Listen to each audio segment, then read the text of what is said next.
En un video anterior, vimos las diferencias entre el micromundo y el macromundo, una realidad en la cual las fuerzas de cohesión predominan sobre la fuerza de gravedad y la inercia, y otra realidad, la del macromundo, donde la energía cinética pasa a ser mucho más importante y donde las fuerzas de cohesión tienen muy poco efecto. El tamaño también es importante en todos los procesos que dependan de la difusión. Hay una relación entre el tamaño y la estructura. Organismos del micromundo que resuelven su fisiología simplemente por difusión, mientras que en el macromundo existen sistemas circulatorios, sistema respiratorio, excretor, una serie de órganos que posibilitan el cumplimiento de las funciones vitales que por una relación de superficie-volumen ya no pueden cumplirse por difusión simple. También vimos el principio de que el crecimiento implica una pérdida de superficie proporcional. No se puede crecer manteniendo la forma si no se agregan órganos adicionales que aumenten la superficie sin aportar demasiado volumen. Todos los organismos comienzan su ciclo de vida siendo esféricos y a partir del estado de gástrula o poco más allá, comienza el cambio de forma. Muchas de las variables que pueden medirse en los organismos tienen alguna relación numérica con el tamaño general del cuerpo o con el tamaño de alguna de sus partes. Esas relaciones se conocen como funciones alométricas. Es lo que Darwin llamaba correlaciones del desarrollo. Un gráfico del tamaño del cerebro en función del tamaño del cuerpo nos va a dar una relación alométrica. Alometría es esa relación numérica. Cuanto más grande es el animal, más grande es su cerebro. En este gráfico vemos que las tortugas tienen un cerebro más grande que las lagartijas y los cocodrilos tienen un cerebro más grande que las tortugas y las lagartijas. Entonces los cocodrilos son más inteligentes. ¿Las tortugas son más inteligentes que las lagartijas? No, no dije eso. Dije que al aumentar la masa corporal, aumenta en una cierta proporción el tamaño del cerebro. Habitualmente se produce una confusión entre tamaño y función del órgano. Es cierto que en la evolución de los homínidos, el hombre desarrolló un cerebro más grande que otros homínidos y además desarrolló todo un proceso cultural, lo que llamamos inteligencia. Inteligencia es la capacidad de resolver problemas. Pero decir que simplemente el aumento de tamaño del cerebro implica una mayor inteligencia, llevaría a deducir que un tiranosaurio era mucho más inteligente que el hombre porque su cerebro era más grande, cuando en realidad se trata de una cuestión de proporciones. Generalmente, el tamaño de las células no tiene una relación alométrica con el tamaño corporal, ya que los animales crecemos por multiplicación de células y no por crecimiento del tamaño de las células. Los hepatocitos, los glóbulos rojos de un niño, no son más pequeños que los hepatocitos o los glóbulos rojos de una persona adulta. Aumenta su número, no el tamaño de cada célula. Sin embargo, en algunos organismos que son eutélicos, ocurre lo contrario. Eutélico significa que el número de células es fijo. Durante el desarrollo embrionario, estos animales multiplican sus células hasta un determinado número y a partir de ahí crecen por aumento del tamaño de las células. Es el caso de los rotíferos, de los gastrotricos, de los nematodes. En un corte transversal de un nematode se pueden contar las células musculares y cada especie tiene un rango muy estrecho de variación. El número de células es específico.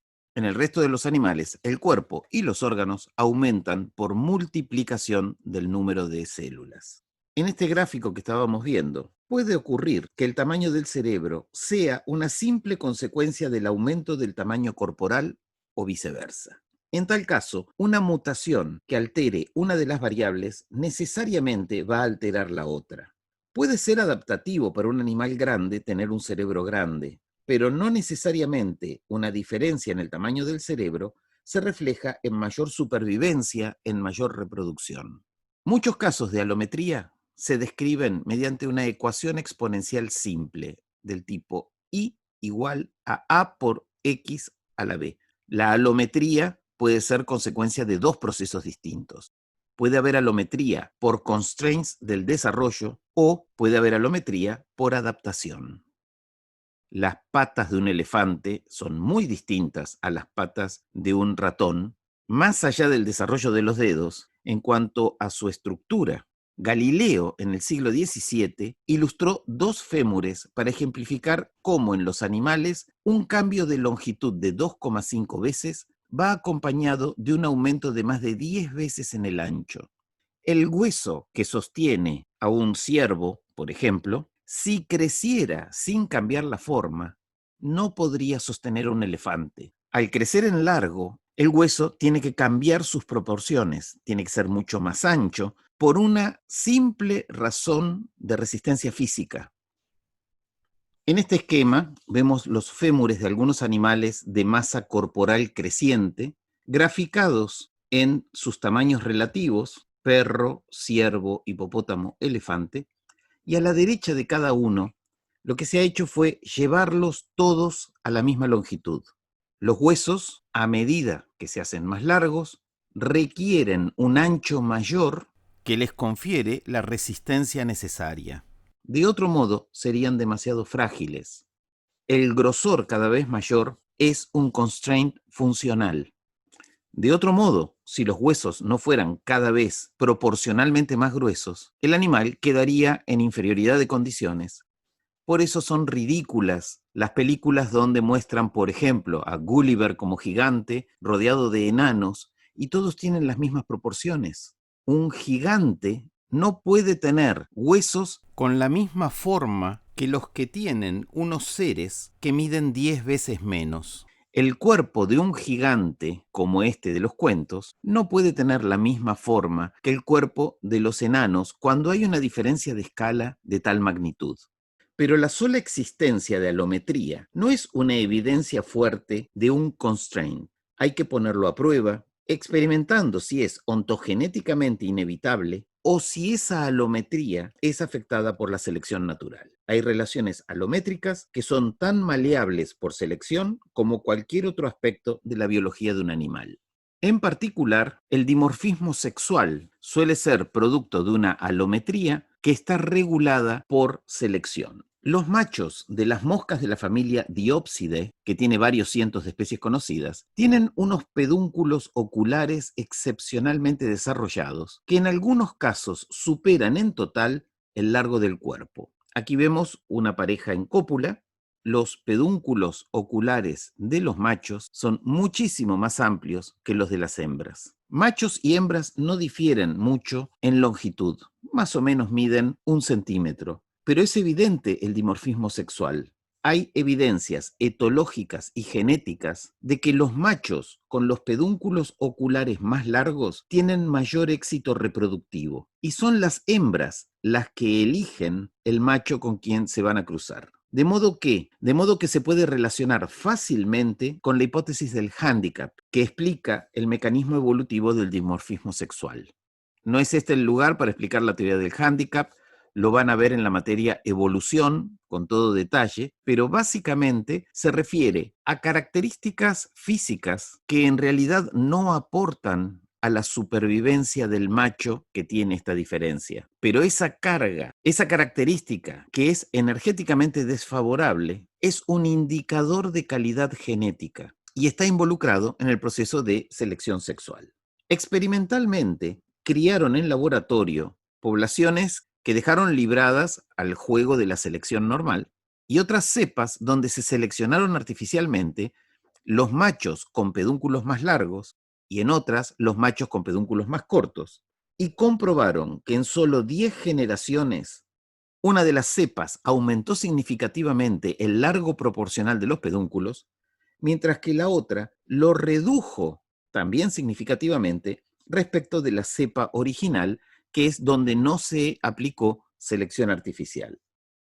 Entonces, esta alometría tan llamativa no es debida a un constraint, no es una consecuencia necesaria del crecimiento, sino que es sensible a la selección. En el experimento que les menciono, selección artificial, pero hay modelos de cómo operaría en la naturaleza esta selección de tipo sexual. Cuando se grafica en escala natural cualquier variable en función del tamaño, encontramos relaciones alométricas. La función alométrica básica es I igual a, que es una constante, por X elevado a la B. La línea azul es recta. Es el caso en el que el exponente B es igual a 1 y es igual a 1,5 por X. Es, en definitiva, la ecuación de una recta. Las otras dos curvas tienen un exponente mayor o menor que 1, y en ese caso hablamos de alometría positiva y alometría negativa. Un exponente mayor que 1 significa que la variable dependiente crece proporcionalmente más que el tamaño del animal, mientras que un exponente b menor que 1 indica que el crecimiento de la variable dependiente es más lento que el crecimiento del cuerpo. Llamamos entonces isometría a la situación en la cual el exponente b es igual a 1, alometría positiva cuando el exponente es mayor que 1 y alometría negativa cuando el exponente es menor que 1. La correlación en los tres casos es positiva. Hay una correlación positiva porque cuando crece el tamaño del cuerpo, el gráfico me está indicando que también crece la otra variable. Las dos crecen. Si las dos aumentan una en función de otra, la correlación es positiva. Pero la relación alométrica puede ser positiva, negativa o mantenerse constante, que es el caso del exponente igual a 1. Esa ecuación alométrica exponencial fácilmente podemos convertirla en una ecuación lineal aplicándole logaritmos. El logaritmo de i es igual al logaritmo de la función a por x a la b. Se pueden usar logaritmos naturales, logaritmos en base 10. Cualquier base de logaritmos sirve para esta transformación. El logaritmo de a por x a la b transforma la multiplicación en suma y la potenciación en una multiplicación, de modo tal que el logaritmo de i es igual al logaritmo de a más b por el logaritmo de x. Cuando hacemos esto, las funciones alométricas se linealizan, se convierten todas en rectas. La de la isometría pasa a ser logaritmo de i es igual al logaritmo de 1,5, que este era el valor que le habíamos dado a, más el logaritmo de x, mientras que las otras dos se convierten en logaritmo de 1,5 más 1,3 por logaritmo de x, o bien más 0,7 por el logaritmo de x. La transformación a logaritmo nos permite trabajar en todos los casos con una ecuación de la recta. Estadísticamente es sencillo y es confiable comparar pendientes de rectas y sobre todo comparar paramétricamente sus pendientes, que son las que están indicando la velocidad relativa con que crecen ambas variables. Cuando la escala es logarítmica, si observamos el eje de ordenadas, la distancia entre 1 y 10 es la misma que entre 10 y 100, Esto era lo que habíamos visto en los gráficos donde comparábamos la relación entre masa, fuerzas inerciales y fuerzas de cohesión. Son raros los casos de crecimiento isométrico. Pocos animales crecen manteniendo la forma. Isometría es el caso particular de alometría en el que el exponente de la ecuación es igual a 1, y igual a por x a la 1, que en escala logarítmica es logaritmo de y es igual al logaritmo de a más el logaritmo de x, multiplicado por 1, que es el valor del exponente.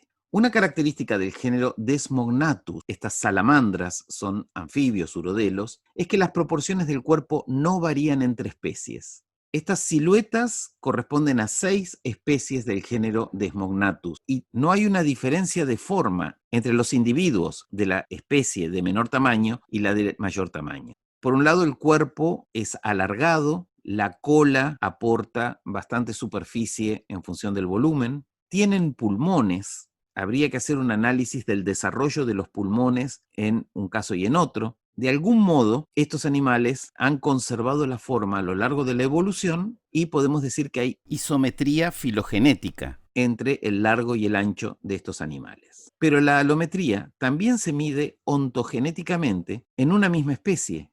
Acá tenemos desde un recién nacido hasta el adulto de una salamandra que crece isométricamente. Las relaciones alométricas se estudian tanto ontogenéticamente, midiendo ejemplares de distinto tamaño de una misma especie, comparando distintas especies. La isometría es un caso poco frecuente. Cuando uno recorre los libros de evolución, siempre aparecen las salamandras. Siempre son los mismos ejemplos. Hay muy pocos animales que tengan esta condición. Estos dibujos, muy elementales, comparan el aumento del tamaño de la cabeza respecto del aumento del tamaño del cuerpo. Cuando el crecimiento es isométrico, la proporción de I1 respecto de X1, es decir, el tamaño de la cabeza respecto del tamaño del cuerpo, por ejemplo, es igual a la proporción I2 sobre X2 en un organismo un poco más grande, igual que I3 sobre X3 y 4 sobre x4, se mantiene la proporción entre una variable y la otra. Específicamente en este gráfico, la relación es de 1,1423 por x elevado a la 1,0002.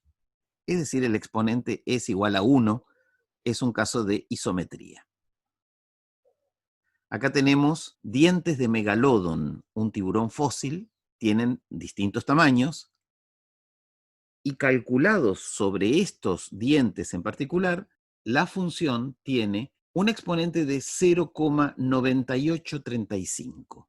Es menor que 1, pero es significativamente menor que 1.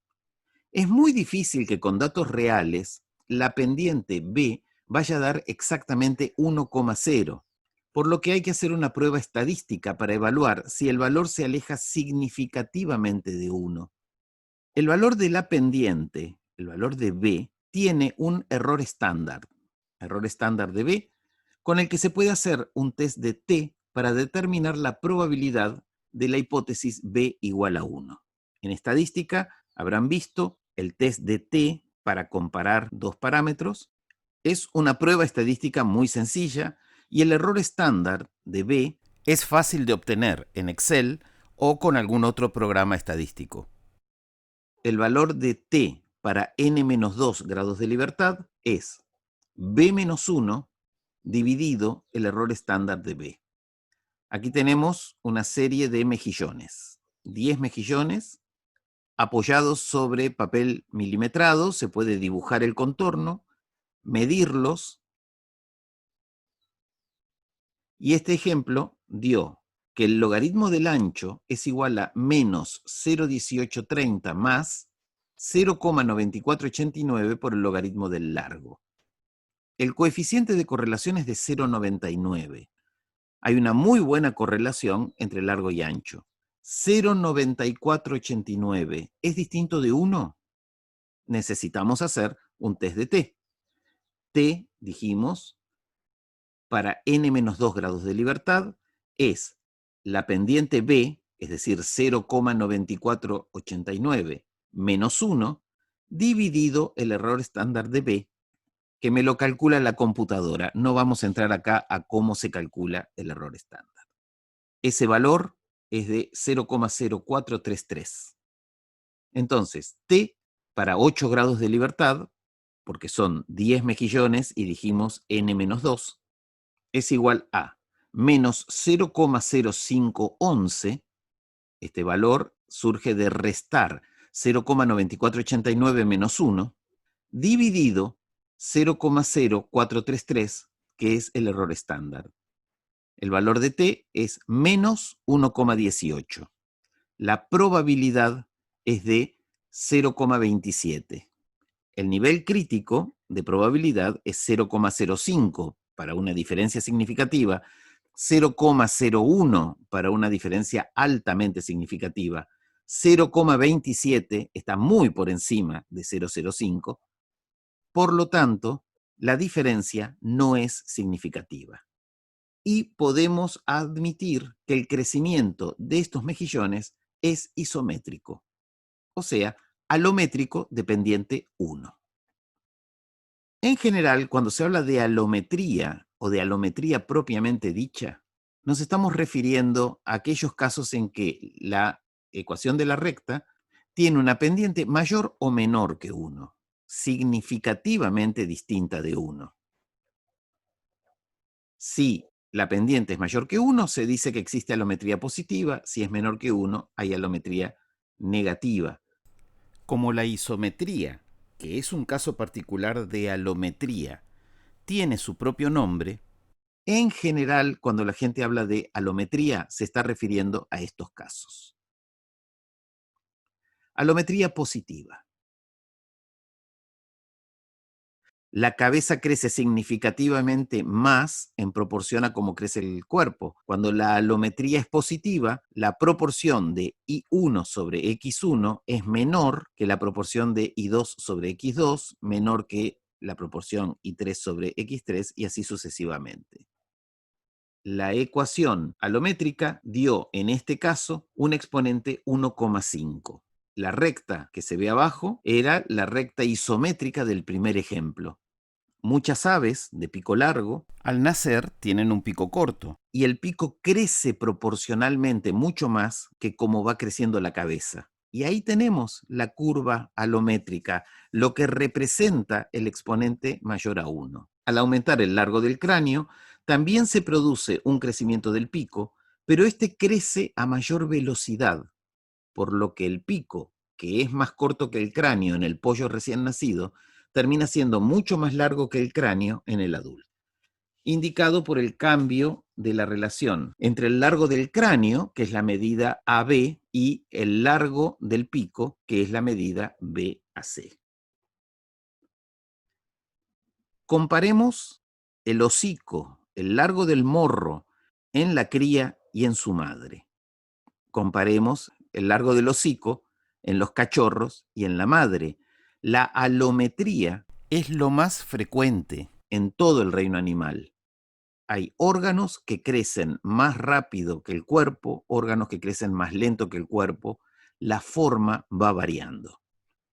El peso y el volumen del cuerpo muestran típicamente relaciones alométricas positivas de exponente 3 respecto del largo, lo cual es razonable. El volumen aumenta el cubo, el largo es una medida lineal, entonces es esperable que haya una relación alométrica de exponente 3. Chrysaora láctea es una medusa que muestra esta proporción entre el diámetro y el peso húmedo, lo que pesa la medusa puesta en la balanza. El rango de diámetros va desde 1,5 hasta 21,6 centímetros. El rango de pesos va desde 2,3 hasta 892 gramos. Y para 178 ejemplares se calculó un R cuadrado de 0,91. Es muy alto. El logaritmo del peso es igual a 0,0704 más 3,027 logaritmo del diámetro. Ahí vemos entonces este valor 3, que es la pendiente de esa curva. Las relaciones de largo suelen tener una relación alométrica de exponente 3 respecto del peso. La alometría no se limita a la morfología. Acá vemos, por ejemplo, la relación entre el número de huevos en el ovario de hembras de un crustáceo chileno y la longitud del caparazón. Cuanto más grande es ese ejemplar, mayor cantidad de huevos produce, con una relación alométrica en la que el número de huevos es igual a 0,25 por el largo del cuerpo elevado al cubo. Volvemos a encontrar una función de exponente 3. En cierto modo, en el número de huevos está involucrado su volumen. En la década de 1930, Max Kleiber descubrió que en la mayoría de los animales la tasa de metabolismo es proporcional a la potencia 3/4 de la masa del animal. Tasa de metabolismo, Q sub 0, es aproximadamente igual a una constante por la masa corporal elevada a 3/4, es decir, elevada a 0,75. La tasa metabólica es la cantidad de energía que necesita un organismo por unidad de tiempo para mantener su metabolismo. Se expresa en kilocalorías por hora. Los animales de sangre caliente tienen un requerimiento mayor que los animales de sangre fría, y estos, a su vez, tienen un requerimiento mayor que los organismos unicelulares. Por eso es que Max Kleiber estableció 3 rectas. Las diferencias están en la ordenada al origen, pero la pendiente siempre tendió a ser 0,75. Es decir, una pendiente de 3/4, una alometría negativa.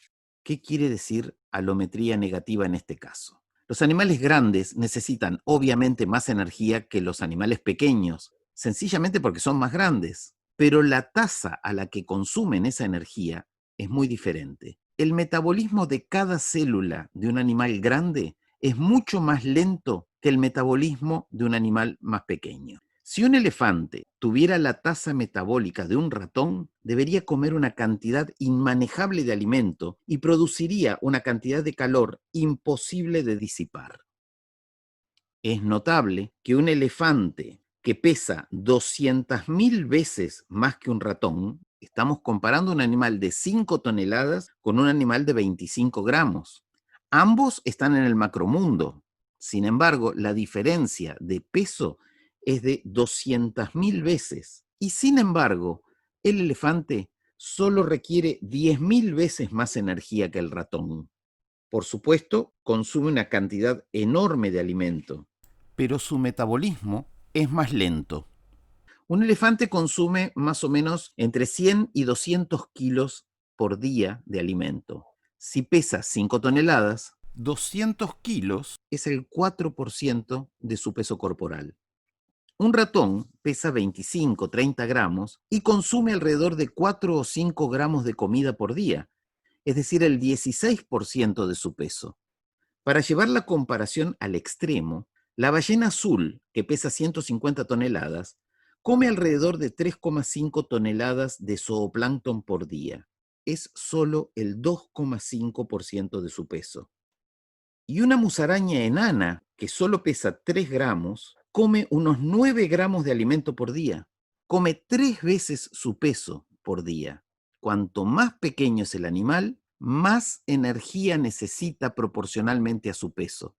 La musaraña compensa comiendo todo el tiempo la gran pérdida de calor y no sobrevive a 6 horas de ayuno.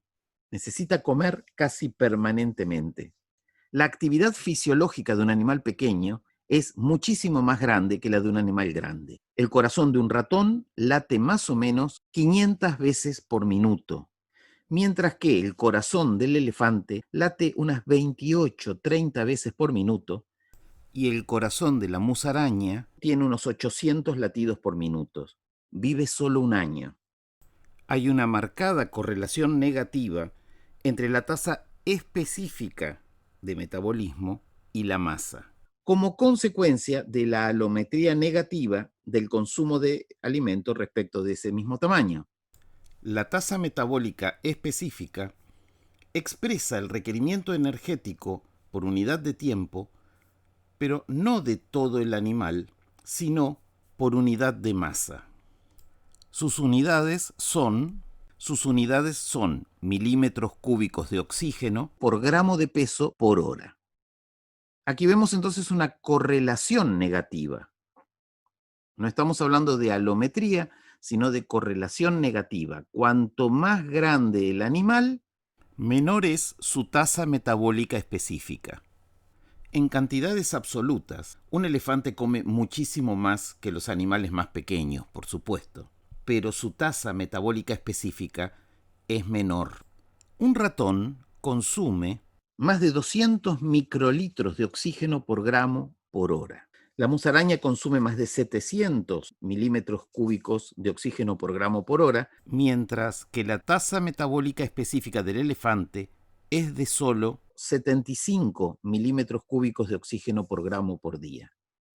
En conclusión, la tasa metabólica absoluta Q sub 0, que está correlacionada positivamente con la masa, tiene una relación alométrica negativa con la masa, y esto se manifiesta en la correlación negativa que existe entre la tasa metabólica específica y el peso del animal. Alometría negativa. Volvemos a estos ridículos dibujitos donde la cabeza es proporcionalmente cada vez más chica. Crece junto con el cuerpo, pero crece a menor velocidad. Por lo tanto, la proporción de I1 sobre X1 es mayor que la proporción entre I2 sobre X2, mayor que I3 sobre X3, mayor que I4 sobre X4. Alometría negativa no significa que haya correlación negativa. Son dos conceptos diferentes. Comparada con una recta isométrica, vemos que la relación de la cabeza y el cuerpo en este ejemplo es de 0,64, es decir, significativamente menor que 1. Y esto es lo que le pasa al ser humano. La cabeza crece proporcionalmente menos que el cuerpo. Un bebé recién nacido tiene una cabeza proporcionalmente más grande, unas piernas cortas, y a medida que avanza la edad, la cabeza muestra una relación alométrica negativa respecto del tamaño del cuerpo. El cuerpo crece proporcionalmente más que lo que crece la cabeza. Acá, desde el bebé recién nacido hasta la mujer adulta, están llevadas todas a la misma altura y es clarísima la diferencia de proporción. ¿Qué pasa con el largo de las piernas? Las piernas muestran una relación alométrica positiva respecto del tamaño del cuerpo. A medida que se produce el crecimiento, las piernas representan una proporción mayor de la altura y la cabeza representa una proporción menor. Thomson, en 1917, es decir, hace muchísimo tiempo, desarrolló un sistema de coordenadas que permitía predecir, a partir de una forma básica, distintas formas de peces, por ejemplo, modificando los parámetros que llevaban a peces con distintas proporciones en el tamaño de las aletas, en el tamaño de la cabeza, etc. En la computadora hoy es muy fácil generar formas a partir de una forma básica, producir o predecir la forma de distintos animales derivados de esa forma básica, modificando uno o más parámetros. Son siempre los mismos elementos, pero que a lo largo del crecimiento cambian su relación alométrica.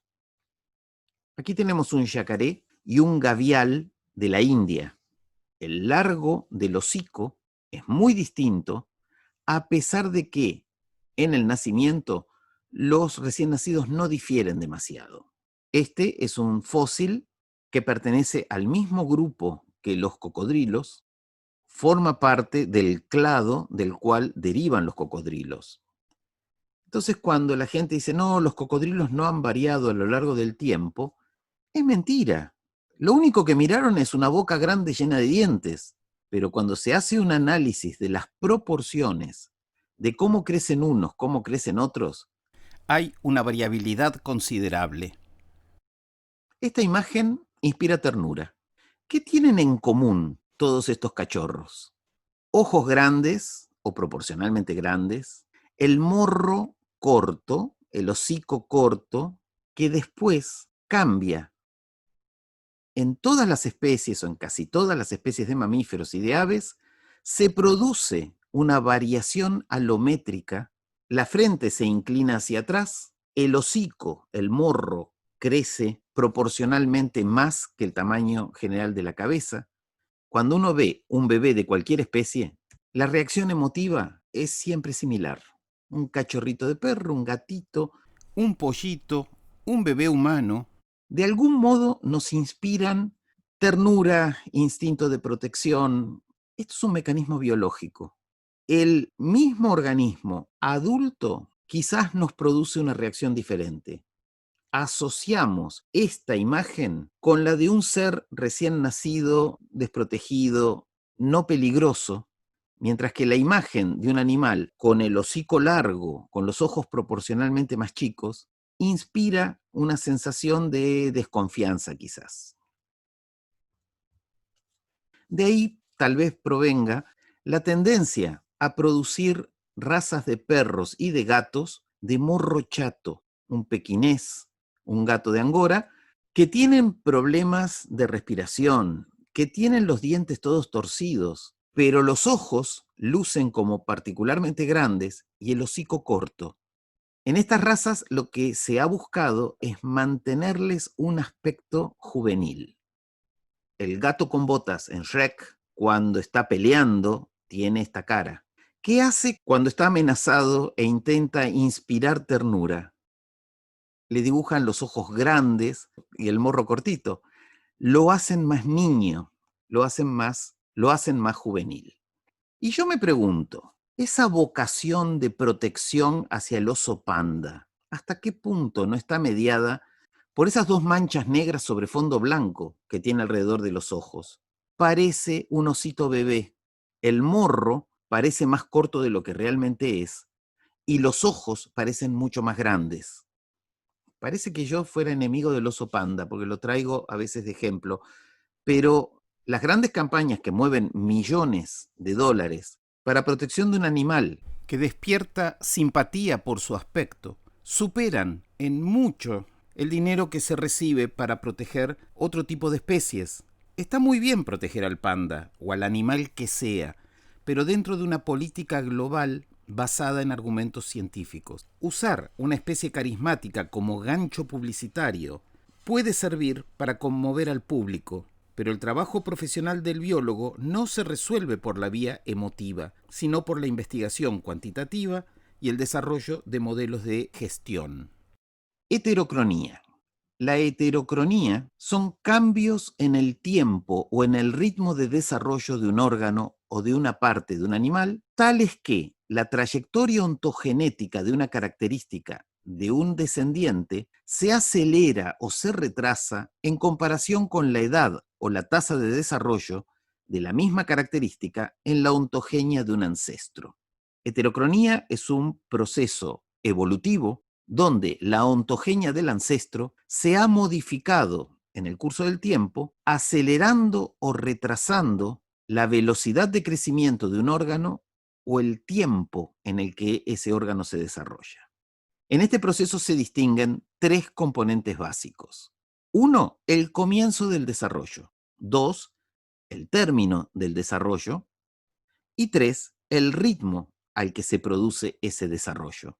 Hay ciertas características que solamente se expresan a determinada edad, es decir, hay un tiempo previo o posterior al nacimiento en el que se produce un crecimiento más acelerado que en otros momentos del ciclo de vida. Un órgano que comience a desarrollarse más tarde durante la ontogenia alcanzará un tamaño menor que el que alcanzaba en un ancestro, salvo que acelere su crecimiento. Si empieza más tarde pero crece más rápido, puede ser que llegue al mismo tamaño o lo supere. Si disminuye su tasa de desarrollo, quedará más pequeño, aunque crezca al mismo tiempo que ocurrió en el ancestro. Las tres variables están jugando. ¿En qué momento empieza a crecer o acelera su crecimiento? ¿En qué momento deja de crecer o disminuye su crecimiento? ¿Y a qué tasa crece? Aquí tenemos dos especies de cebras. La diferencia más evidente es en la cantidad y ancho de las rayas negras. ¿De dónde surge esta diferencia? Se ha demostrado que hay un gen que determina la aparición de rayas que cuando se activa siempre marca rayas a la misma distancia y del mismo ancho.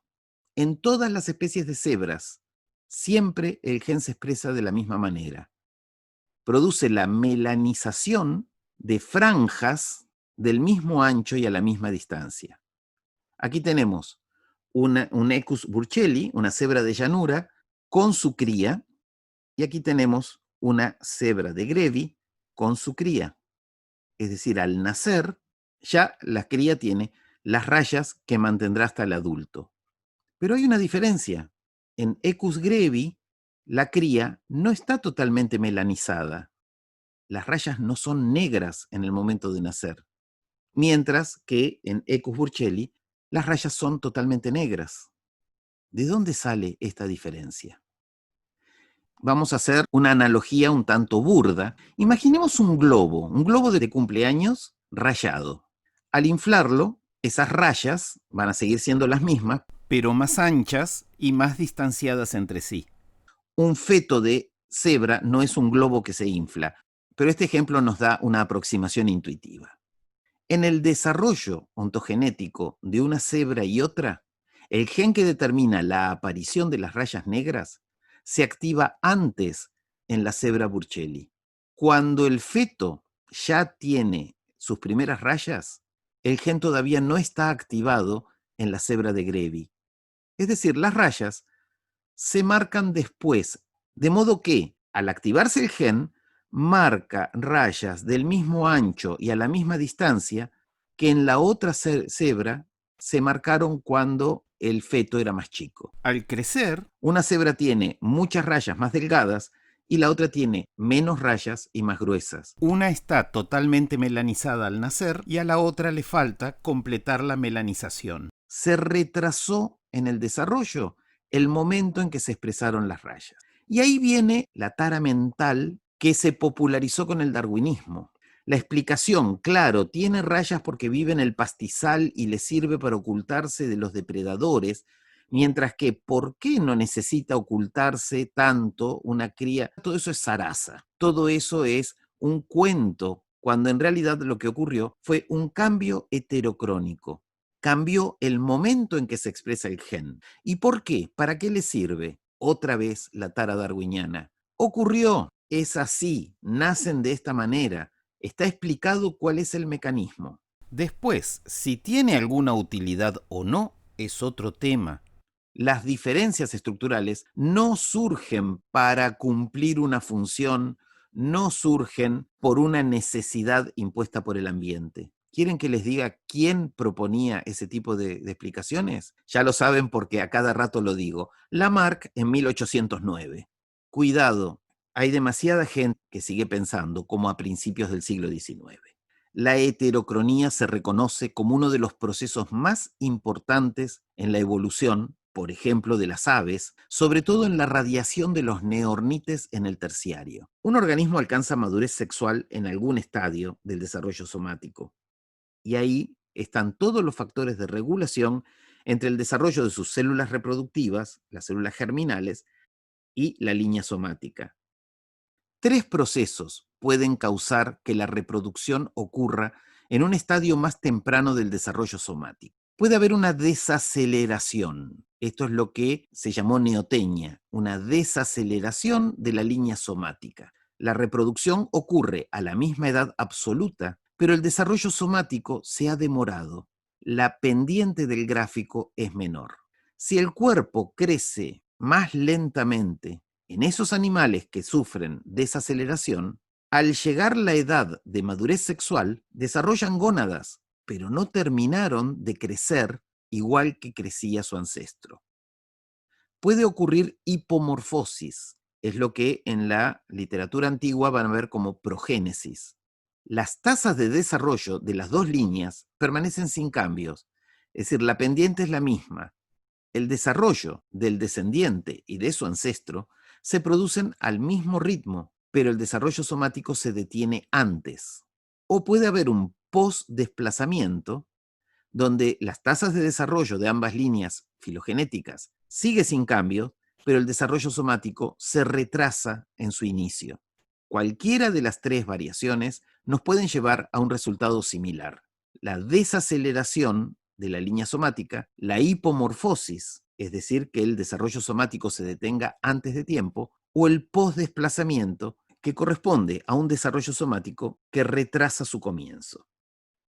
Por lo tanto, estos tres procesos, desaceleración, hipomorfosis o postdesplazamiento, pueden producir que el organismo comience a reproducirse en un estado más temprano del desarrollo somático.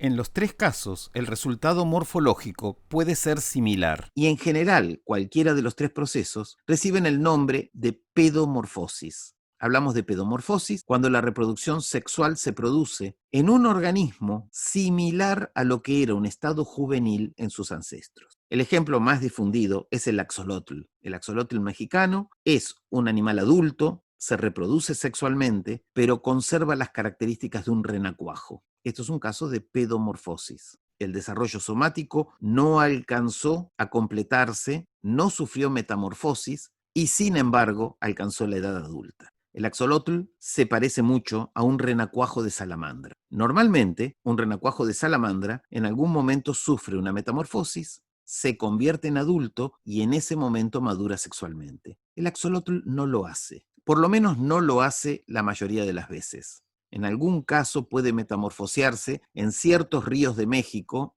Los determinantes de este proceso son bastante complicados.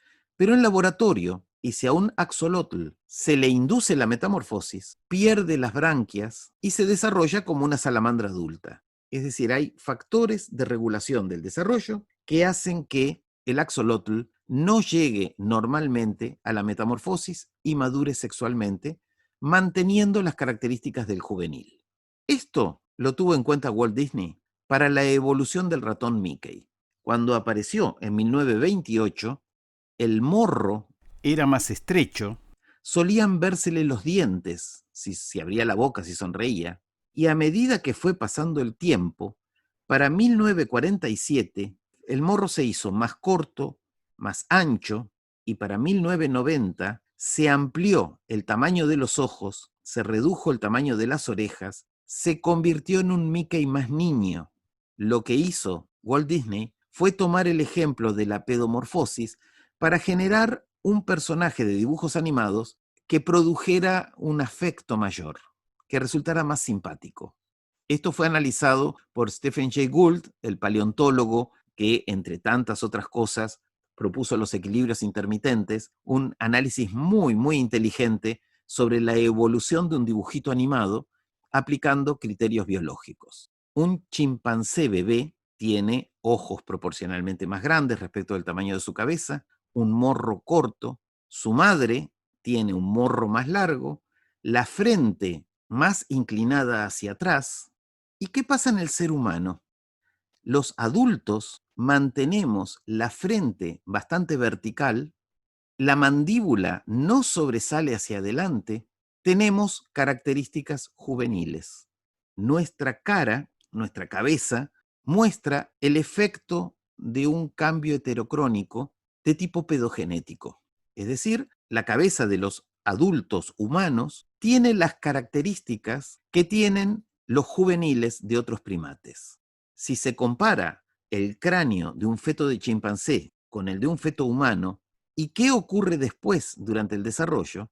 En el chimpancé, la mandíbula crece hacia adelante, la frente se inclina hacia atrás.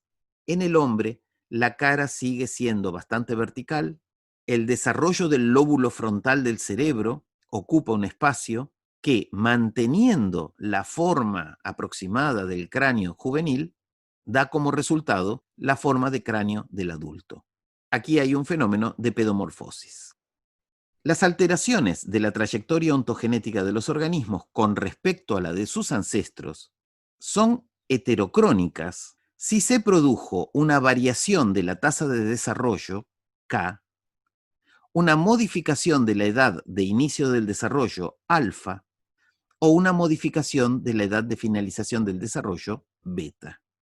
Son los tres parámetros que, comparando, por ejemplo, fósiles y actuales o distintas especies de un mismo clado, podemos analizar mediante ecuaciones que involucran estos tres parámetros. Pedomorfosis. La pedomorfosis produce adultos de la especie descendiente que tienen características similares a las que tenían los juveniles del ancestro. Si disminuye la tasa de desarrollo, estamos frente a un proceso heterocrónico de desaceleración. Es decir, la pendiente K disminuye y por lo tanto el desarrollo ontogenético que va desde el tiempo alfa hasta el tiempo beta alcanza una forma D que es inferior a la forma que tenía el ancestro, que está representada por A.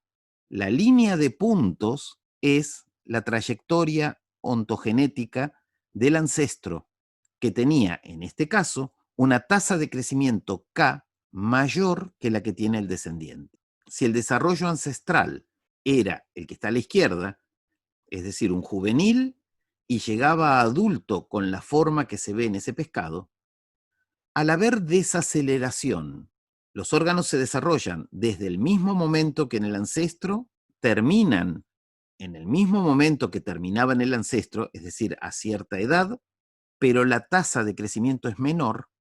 El resultado es que la especie descendiente tiene el aspecto de un juvenil de la especie ancestral. En este caso, los ojos más grandes, las aletas más cortas. Un resultado parecido puede producirse por hipomorfosis. La tasa de crecimiento no varió. La línea que va desde alfa hasta D tiene la misma pendiente que la línea de puntos que va desde alfa hasta A. Tanto el ancestro como el descendiente crecen, tienen o tuvieron la misma tasa de crecimiento, pero se corrió beta. El tiempo de finalización de desarrollo es menor, por lo tanto hay una hipomorfosis. No alcanzó el mismo nivel de forma que tenía antes. Un adulto con aspecto juvenil porque se desarrolló en menos tiempo. Y finalmente el postdesplazamiento. Aquí lo que ocurrió es que alfa se corrió hacia la derecha. Con la misma tasa de crecimiento, empezó a desarrollarse después.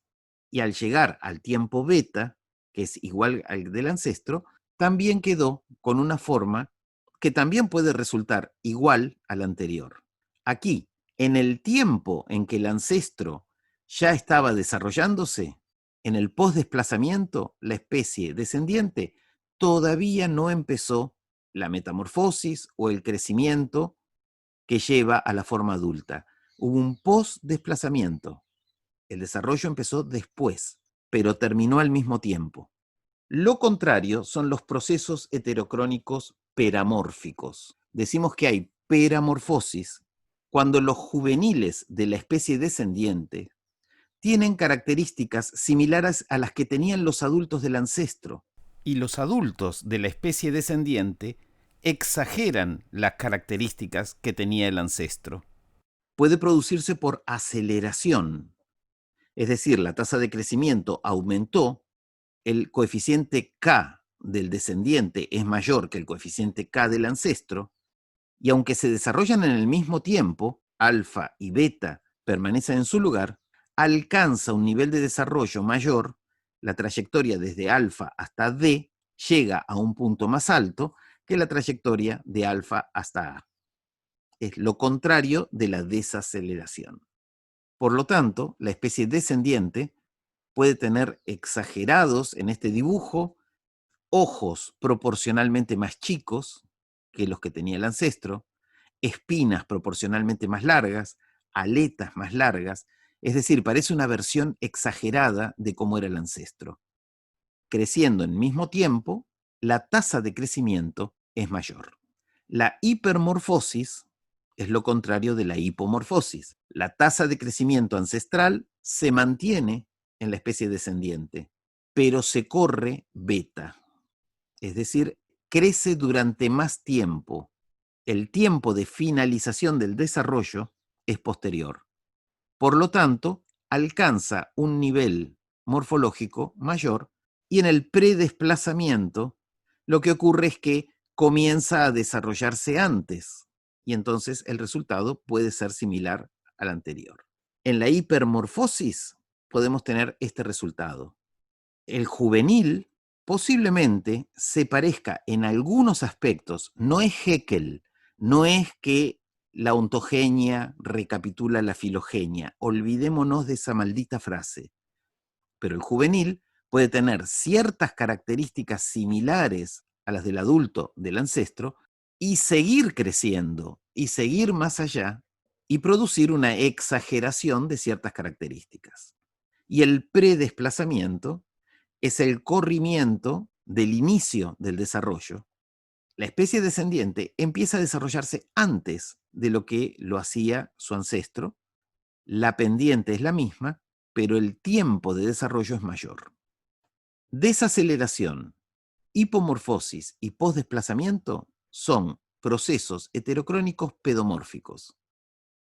Aceleración, hipermorfosis y predesplazamiento son procesos heterocrónicos peramórficos.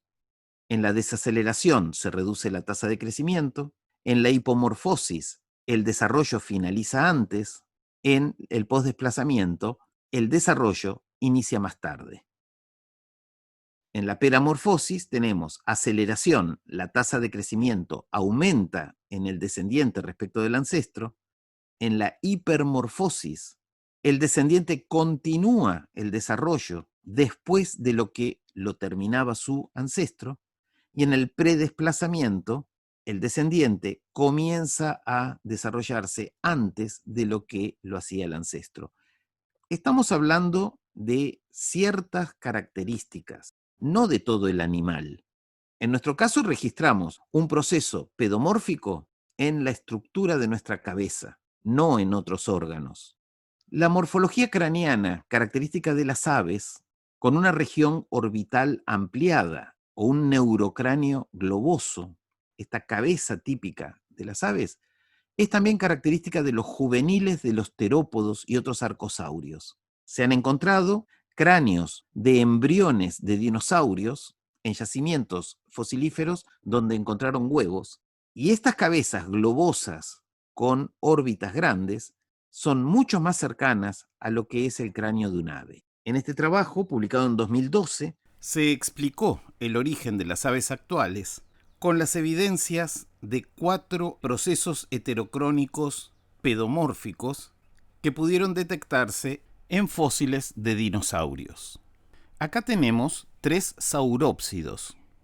primero un caimán, el del medio es un Coelophysis, un dinosaurio fósil, y el tercero es Archaeopteryx. En el caimán, el recién nacido tiene una cabeza globosa con órbitas oculares grandes. En el caso de Coelophysis, ahí tenemos también un cráneo de bebé con una cabeza más globosa que la del adulto. Y en cambio en Archaeopteryx, el juvenil no difiere demasiado del Archaeopteryx adulto. Mientras que en el caimán, el hocico creció mucho hacia adelante y la cabeza se hizo más chata. En las aves, en cambio, los adultos conservan esa estructura de cráneo globoso y órbitas proporcionalmente grandes. Actualmente se considera que los cambios heterocrónicos son fundamentales en la aparición de novedades evolutivas de gran impacto, como es la aparición de un nuevo orden o de una nueva clase. Importante. Son pedomórficos o peramórficos los caracteres, no los organismos. La evolución ocurre en mosaico. Se dice incorrectamente que el hombre es un simio pedomórfico. Ciertamente los humanos tenemos características que son pedomórficas, pero otras son peramórficas y otras no han sufrido procesos heterocrónicos. Estos términos no se aplican a los organismos, sino a las proporciones de ciertos órganos o de ciertas estructuras. El tiempo de terminación del desarrollo de una estructura es clave y se determina por el cese de su crecimiento y no por el momento de la madurez sexual o ningún otro criterio. Es cierto que en muchos casos el crecimiento se detiene cuando se alcanza la madurez sexual, pero ese no es el criterio para el estudio de los procesos heterocrónicos. Para determinar la dirección de la perturbación, es decir, cómo se ha modificado el tiempo de desarrollo o la tasa de desarrollo, es fundamental disponer de ¿qué? De un cladograma. Volvemos siempre al mismo tema. El cladograma en este momento es un instrumento fundamental en todas las ramas de la biología que estudian problemas evolutivos. Vamos a ver un caso de proceso heterocrónico no tan vinculado con la morfología. En el subfilum Urocordata tenemos algunas especies que son sésiles y otras que son planctónicas. Los urocordados sésiles son las papas de mar, mientras que los planctónicos son urocordados gelatinosos, flotantes. Dentro del subfilum Urocordata tenemos entonces dos modos de vida, planctónico y sésiles. El ancestro, ¿qué características tenía? ¿Cuál es la condición plesiomórfica? Los sésiles son urocordados planctónicos que se asentaron en el sedimento o los planctónicos son derivados de urocordados sésiles por un proceso pedomórfico que los dejó con una morfología similar al de las larvas planctónicas. Walter Garstang propuso el origen de los vertebrados como descendientes de urocordados sésiles, por un proceso heterocrónico de pedomorfosis. Estos animales sésiles tienen larvas planctónicas, nadadoras, que se asientan en el sustrato y sufren una metamorfosis. Garstang interpretó que la eliminación de la metamorfosis es lo que había llevado al origen de los vertebrados, en principio nadadores, los peces, por un proceso pedomórfico. Este cladograma muestra la distribución de la metamorfosis entre las larvas de Urocordata en azul, en contraposición a los ciclos de vida de los cordata sin metamorfosis en amarillo. Amphioxus, un cefalocordado, y los vertebrados no tenemos metamorfosis.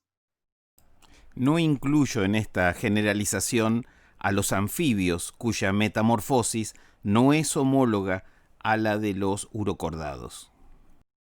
Dentro del clado de los urocordados tenemos dos posibilidades. Todos los que están en azul sufren metamorfosis, mientras que los que están en amarillo no tienen metamorfosis. Los apendicularios no tienen metamorfosis. Tenemos entonces dentro del clado de los urocordados grupos que tienen metamorfosis y otros que no tienen metamorfosis. ¿Cuál es la condición plesiomórfica? Comparamos con el outgroup. Los vertebrados y los anfioxos no tienen esa metamorfosis. Por lo tanto, la ausencia de metamorfosis es plesiomórfica. La metamorfosis es un agregado posterior al ciclo de vida de un ancestro. Entonces, la metamorfosis a un animal de vida sésil, como se ve en los pleurogónidos, en los enterogínidos, es decir, en las papas de mar, es un carácter adicional al ciclo de vida. Por lo tanto, es un proceso peramórfico. Y en consecuencia, el modelo de Garstang sobre los orígenes de los vertebrados, descendiendo de urocordados sésiles por pedomorfosis, es falso. Los urocordados sésiles son cordados originalmente errantes, que sufrieron un proceso de peramorfosis, agregaron un paso más al ciclo de vida ancestral. Estos criterios de pedomorfosis, peramorfosis, se aplican no solo a la morfología, sino a los ciclos de vida, a prácticamente cualquier variable en la que yo pueda comparar el resultado de especies descendientes respecto de las ancestrales. Este tema cobró importancia a fines del siglo XX y actualmente se consideran que estos fenómenos heterocrónicos son fundamentales en la evolución de todos los grupos. Es un paso más allá del gradualismo darwiniano por selección natural, que existe, que se produce, pero que ya no se considera como el principal mecanismo evolutivo universal.